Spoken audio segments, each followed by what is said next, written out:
Hello, sustainability professionals. I'm Jennifer Woofter from Strategic Sustainability Consulting, and I'm here to give you a quick insight into how to use Klout to build your sustainability practice.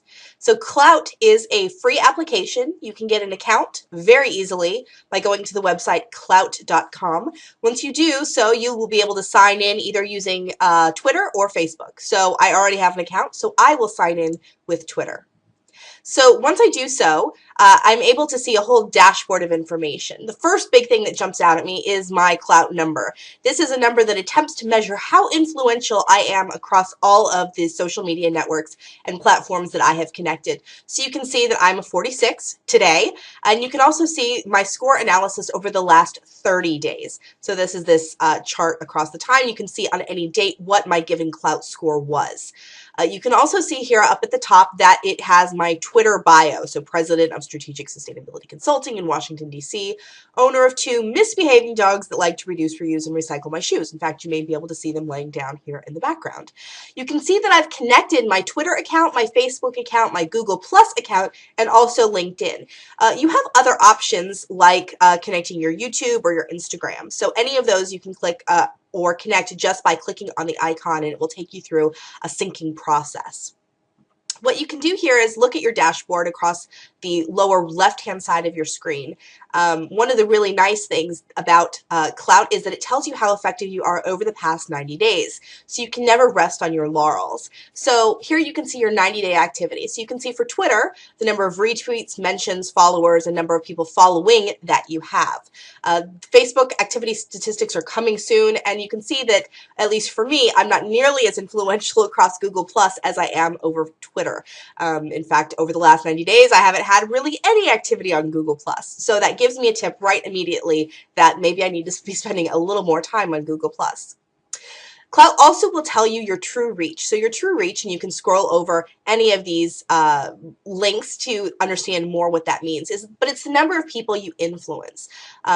So people who have lots of followers are going to have a higher score. You can see over the last month or so, my true reach has decreased from, let's see, a high of 519 at the beginning of the month down to 364 towards the end of the month. And I'm not really worried about this. Things fluctuate day by day, particularly over December when social media kind of comes to a little bit of a lull as people focus on the holidays. I'm not too worried about that.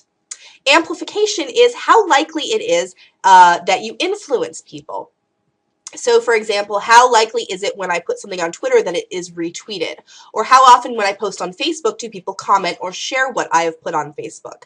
And you can see that over the last 30 days, my amplification has bounced around a little bit, but generally has increased over the last few days. That's particularly true because it's over the last 30 days, I haven't been that active.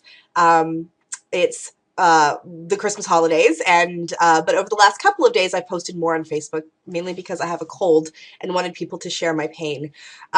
Network impact is the influence of your audience. So for example, if you have very influential people following you, your network impact is going to be greater because when they retweet or when they engage or leave a comment, it is much more likely to get out to a wider audience. So those are some of the key things that Klout is measuring, and remember, they're doing this across all of your social networks. Another thing that I really like about Klout is their topics. So Klout will decide what you're influential about depending on what you tweet or you Facebook or you Instagram or YouTube, whatever you have connected. You can see, not surprisingly for me, I'm influential about sustainability as a sustainability consultant. I'm also influential. Klout thinks about food, grocery stores, farmers markets video. Obviously, I've been talking a lot about food lately.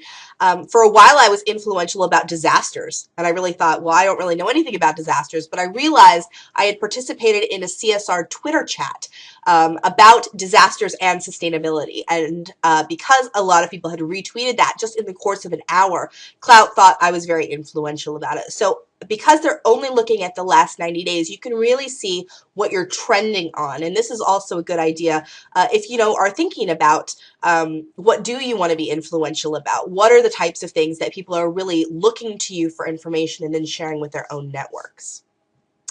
You can also look at Klout style. So Klout style is a matrix of information, and it tells you kind of what you are doing and also where the people that you influence are. So, for example, I am a networker.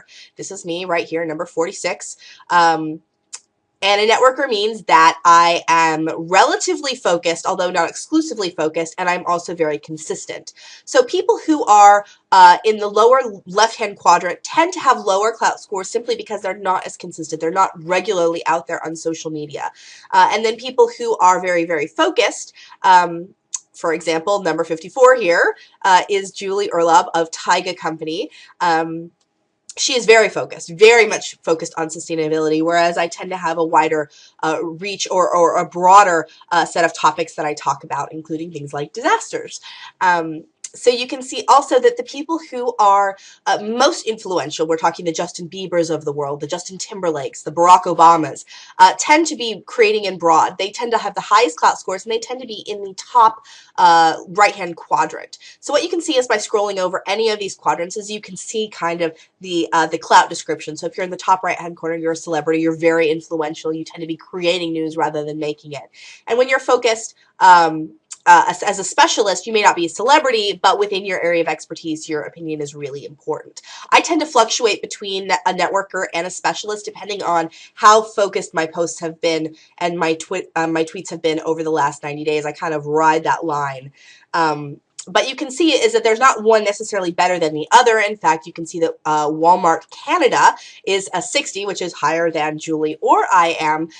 They are more casual, but they are much more participating. So people are really retweeting them. They're broadcasting lots of information that's getting picked up and shared. So this is sort of a good way to do a little bit of a self-assessment and figure out, are you where you want to be in terms of your social media? So there's also other things like perks. They give you special things depending on your score. I don't really find this very useful. It feels a little bit less salesy to me, so I generally skip that. Lists are another thing. You can import a list from Twitter if you do that. It's just another way to organize your Klout score. One of the things I really like is the influencers button. So influencers are the people who you can see who you influence and then also who influences you. And you can go down here and look at any of them. You can see their scores. So for example, I influence, this is actually my good friend in socially, Lauren, but you can also see people like Brendel Group. They're an environmental engineering company. They also are influenced. So I can see my influencers over the last 90 days, or people that I influence are not necessarily really influential on their own social media. You can also see who influences me. So people who are lately influencing me include NRDC, Natural Resources Defense Council, Walmart Canada, Taiga Company. Now let's look at one of the cool things that Klout does. I can click on anyone's name and it will pull them up and it will allow me to do a comparison. So this is really helpful. You can see this is Julie Erlob of Taiga Company. Julie has a much higher Klout score than I do, and she's very consistent, right around 54, 55. And I'm down here at 46. You can immediately see how you compare. You can also see your networks of influence. So comparing how influential you are across different platforms. So you can see that for me, most of my influence comes from my Facebook, 83%, where only 17% comes from my Twitter. Whereas Julie, she is much more influential on Twitter, plus a little bit of Google+, a little bit of LinkedIn, and then the more things you have connected, the more things you will be able to compare. And then you can see if you share any influencers. So one of the things I really like about this, and you can also see what topics she's influenced on, is that this allows you to do a little bit of background before you meet someone. Let's say you're going to an event and you look at the attendee list and you pick out 5 or 10 people that you'd really like to get to know. Go ahead and look them up on Klout, see what they're influential about, see what kind of platforms they're on, do a little bit of research on them. This will really make it a lot easier to find those mutual connections, find something interesting to talk about, and be able to make the most of your networking when you're in person. This is also a great way to figure out who do you want to follow on Twitter, who do you want to be friends with on Facebook, and also to do a little bit of a self-assessment of, are you being consistent? Are you doing much better on one platform than another? Again, this is one of those things you can check every single day because it does update every day. You can check once a week just sort of as a check, but I do recommend that you set up a Klout account and check it regularly to make sure that your social media is on track. If you like this tip and you'd like to learn more about using social media to grow your sustainability practice, I would love for you to visit sustainabilityconsulting.com and click on the social media for sustainability professionals logo. It's an 8-week self-guided online course. We take you through all of the different platforms between Twitter and Facebook and LinkedIn and blogging and building a website, everything you need to know to get your social media platforms up and running to grow your sustainability practitioner business. Thanks.